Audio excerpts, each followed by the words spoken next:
Right, this time on the book club, a genuine new classic.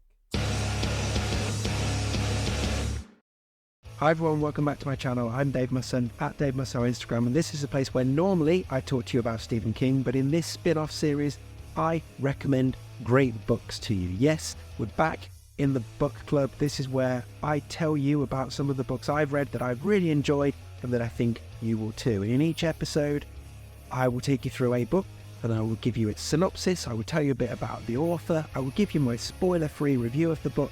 And because this channel started life as a Stephen King channel, and chances are a lot of you are Stephen King fans, I will try and align it to a Stephen King book. So you have that as a nice point of reference just to get you thinking, yes, I definitely am going to take Dave's advice and read this book.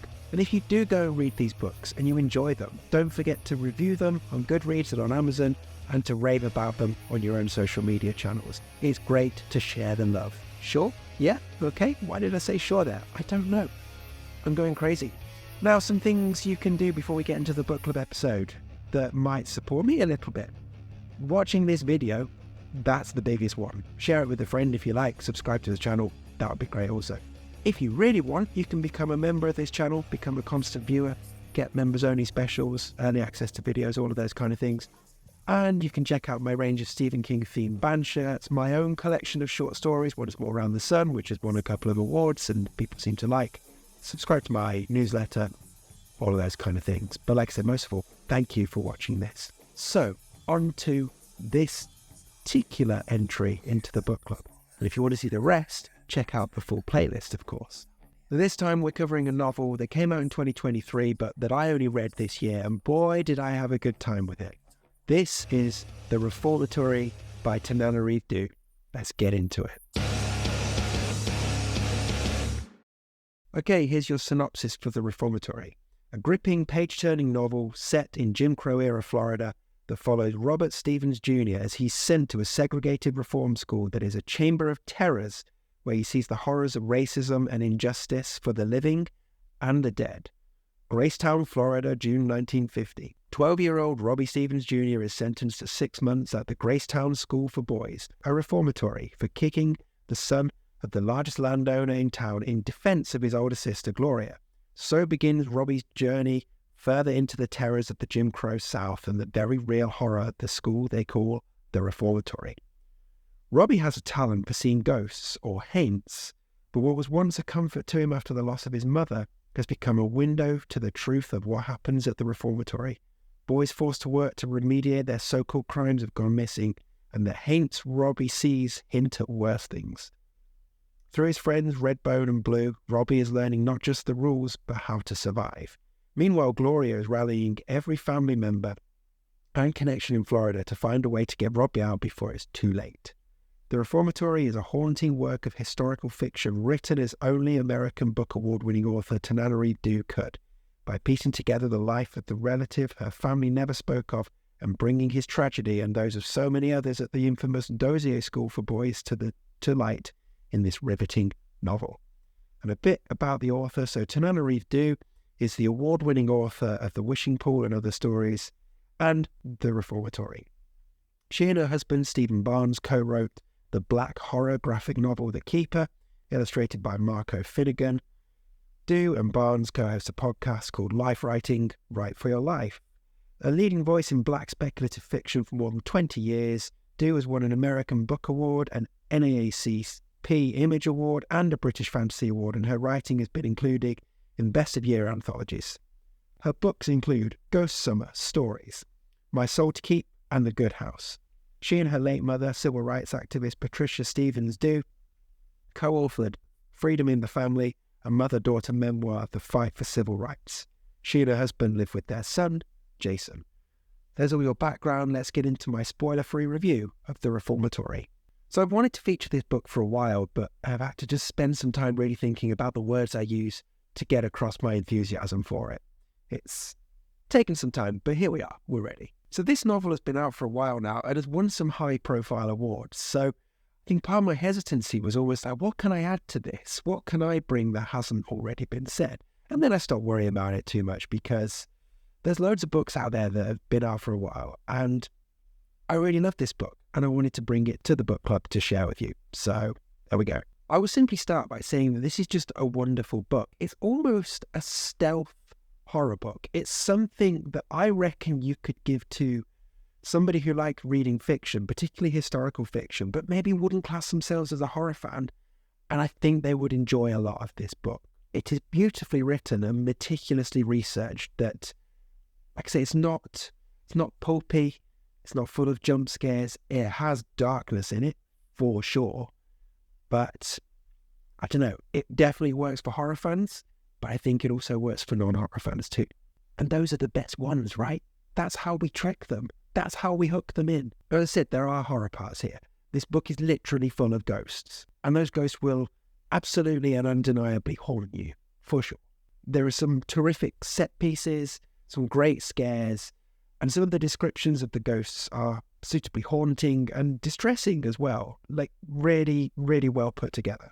But for me, the real horrors here come from the very real history that this is based on. Being a black person in Florida in Jim Crow era sounds utterly terrifying. And the punishment that these boys in the reformatory face is just horrible. But also life in the real world outside of the reformatory is no fun either. I think all of that combines to give you this completely compelling and thrilling novel that will just hook you in from really early on. It's driven by a sense of injustice and also by a sense of disbelief of like, no, this isn't fiction. This is what it was actually like. That social injustice is a big part of this, and you will be devastated early on when Robbie gets sent off to the reformatory, and you'll be so angry throughout when so many people get close to helping and then, for whatever reason, bail or fall apart.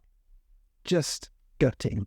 I also really loved the side plot of Robbie's sister, Gloria, trying to do everything she can to get her brother out of there. And I think it's testament to the writing that the stuff inside the reformatory is so gripping that it's almost madness to pull you away from that for a side quest. And yet the side quest is equally as gripping, but for very different reasons. So you have these two parallel storylines going, and honestly, it's great spending time in either of them. And the scares come frequently in both sides. Life inside the reformatory for Robbie is just horrible, as I've already mentioned. The bullying from other boys and from the staff there, the encounters with the ghosts, all great stuff. But then life on the outside, also horrible. We got the KKK there. It's just terrifying. You're frequently holding your breath at different points. And actually for me, one of the biggest scares takes place outside of the walls of the reformatory. It's a scene where Gloria is driving and is stopped by a cop and is truly heart-thumping. And not from a horror point of view, just from not only this is what it would have been like in the 50s point of view, but also like, this stuff is still happening for non-white people who get stopped by a cop. This is such a powerful and vital book, and is why I wanted to bring it to the book club and why I've waited a while to try and get my words correct around it. It's a horror book, yeah, sure. It's also absolutely not a horror book. It's this historical drama that is dark and will grip you. And I think it's a must read for lots and lots of people. And I can't recommend it highly enough. So when it comes to pairing this to a King book, The Shining is the obvious one. But there's also elements here that made me think of Bag of Bones, maybe even Salem's Lot, Lisey's Story, those kind of ones. You get the idea, right? It's really good. So to sum up, I mean, overall, as I've already said, this is just a terrific book. It's both a horror book and not a horror book, and the horrors taken from it, sure, there's the ghosts, but there's also the very real horrors of what life was like for Black people in Florida in 1950. And it feels like such an important 2024 read as well. The big theme I took away from this book is the idea of clearly wrong, horrible behaviour happening, and the majority of people being more than willing to just look away and ignore it.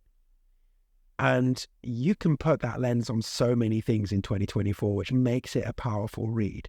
and makes it almost a stealth way to get you thinking about where your priorities are and how you see life, because you can put this through a 2024 lens and look at how non-white people are being treated in America, but in other countries as well. You can obviously also put this through the lens of what's happening in Israel, what Israel is doing to the people of Palestine, to Lebanon and other countries, and how the rest of the world, particularly Western countries, driven by their media, are more than happy to look away. You can look at how women's rights are being eroded, and male decision makers are also happy to look away. I mean, those are just the ones off the top of my head. Like I said, it's such an important read for now. And I think it's very clever to frame it in this context of this story set in the 50s that you can read and think, that's a horrible injustice. I can't believe people are looking away. And then you can go, oh wait, the world right now is currently burning. What can I do about it? There you go. That is why it's powerful. Okay, another entry done for the book club. If you've read The Reformatory, let me know what you think. And if you go off and read it because of this video, come back and let me know how you get on. And if you do read it and you enjoy it, review it on Goodreads and Amazon and rave about it on your social media channels. And, well, that's it. Do check out the rest of the playlist for the book club, see what other books I've covered. And you can check out my own collection of short stories, my range of Stephen King themed band shirts. You can become a member of this channel, become a constant viewer, support me directly, and get access to members-only videos, all of that kind of stuff. But most of all, keep coming back, keep watching, and I hope you're enjoying the book club. And yeah, I'll see you back here for another book recommendation very soon.